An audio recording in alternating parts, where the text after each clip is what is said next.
Bruh. He telling, man, what the bruh here tell. All right, so Tekashi 6ix9ine is singing louder than Mariah Carey in the court. And I'm not surprised, I'm not shocked that he's doing what he's doing. I'm not.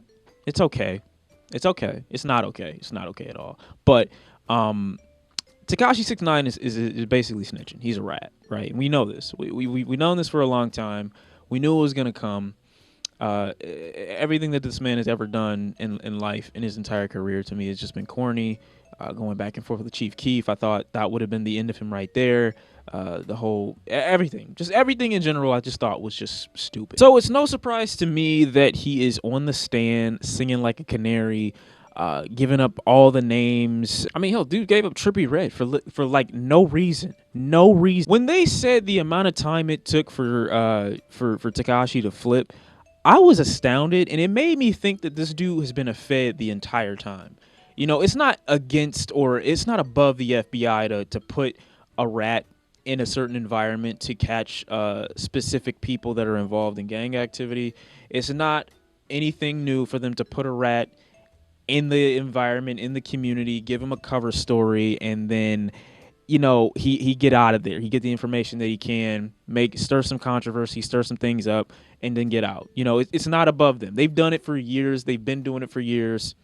It's nothing. Tekashi says that he was essentially just paying for their protection, equipping them with money, financially funding 9Trey, and I'm sure they looked at it in a publicity kind of, it'll get our name out there. People know that we're really about it.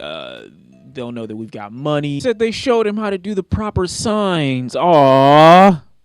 You guys are buddies. No, you're not. Like, fam, what does he say when he needs to borrow people for the music video? Like, hey, yo, fam, let me borrow the set real quick. This dude's vocals are stronger than Whitney Houston. But I guess my real issue here is with 9Trey, because you guys, as a non-profit underground organization, should have had more wherewithal when it comes to addressing people like Tekashi. There's no reason that Tekashi should know the 5-star general, the lieutenant. There's no reason he should know the Godfather and know them by name. Like, there's just... Why did he get that close if he hadn't put any work in or hadn't initiated himself into this 9Trey organization? Why was he allowed that close to people that meant so much to the overall organization? Why? There's no reason that he should have been that close to any of them. Y'all should have surrounded him with a bunch of corner boys or a bunch of people that were, trying to initiate themselves as well. Because 9 times out of 10, if a person is in a gang that they didn't initiate themselves into and they have no work put in anywhere else, why wouldn't you expect this person to sing like a canary the first time stuff gets hot? I'm sure some people will probably give me the rebuttal, oh, well, they were trying to get financially supported. They were seeing how they could market their group. But all money isn't good money. The risk definitely wasn't worth the reward. This is kind of why I have an issue with U.S. law, because as a criminal, you shouldn't get less time for snitching on other criminals, even though Tekashi technically says that he never did anything, so I guess he's technically not a criminal. But didn't he admit to putting a hit out on someone? Yo, this dude not gonna make it. I've seen tweets from people as well saying, y'all know if y'all was in Tekashi's shoes, y'all would snitch too. What? Okay. Scenario. Not even a scenario. This is fact. The people in the street are not your friends. Stop thinking because you do things together, you might fight someone together, you might rob someone together even. These are not your friends. You're all in it for your own personal gain. You all have something that you can get out of it, okay? Unless this is your brother or this is somebody that you've known since before birth. Unless this person is solidified, you can vouch for them. You've got a long experience, a long history with them. Don't say that they're your friends. People were using that as an excuse and be like, oh, if your friends did this and they tried to take you out, you get them first, right? No, because guess what? If Tekashi's story is true, right, and he's really not a Fed, which I'm not convinced that he's not, because this whole situation is just really iffy, because it doesn't make sense that all of a sudden no one hears anything from this guy. All of a sudden he's just in some random neighborhood after doing what, a tour in another country before he even got known or famous. That doesn't make sense immediately right there. That sounds shady. But he's dropped into some random neighborhood and all of a sudden he just affiliates himself with this group immediately. Like, that doesn't make any sense. That sounds like a fed. That sounds like an informant. Someone that knew from the get-go, I need to get these guys to trust me. I need to get into their gang, into their territory, so that I can stir up a bunch of controversy, get them popular, so that they can have enough evidence, and then I get off to the side. You know? I just think that's what it is. He's a fed. I think that. All right? But if he's not, and his story corroborates and everything's true, why still at that point would you snitch? Because you have a family. You have a daughter, you have a baby mom, you got a mother, you've got cousins, I'm sure you've got family and friends. Why on earth would you say anything?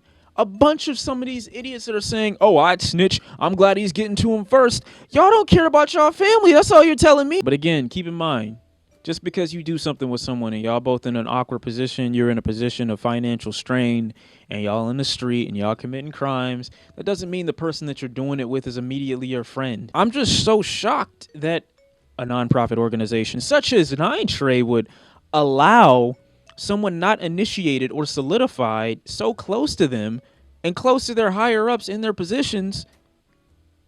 I'm just surprised. And not have any leverage on dude. You've got nothing on dude right now. That's what's crazy. You should never allow yourself to be funded by someone for protection. Really? You going right underneath the bus if something goes wrong? I just assume that. They shouldn't have told him a word. They shouldn't have let him know anything that was going on. Like, anytime he asked, fam, no, we don't know what you're talking about, all right? You paid us for protection. That's what we gonna do. You stay on that side, all right? We gonna make it seem like we cool in public. But that's it. Hey, Tekashi, I got a new name for you when you come out. Go from Daniel Hernandez to Eduardo Enrique. That's 2 first names.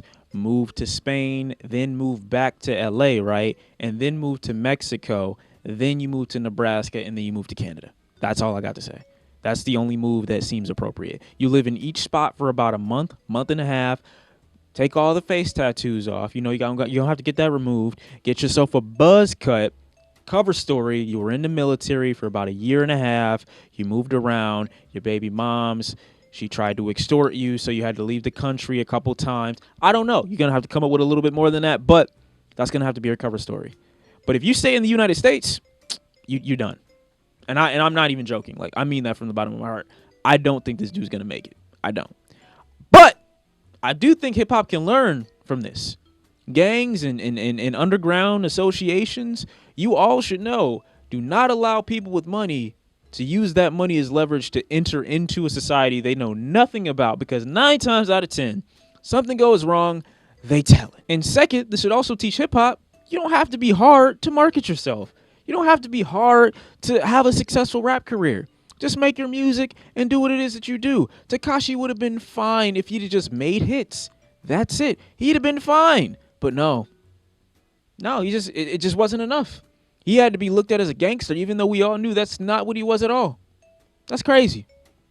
That's crazy.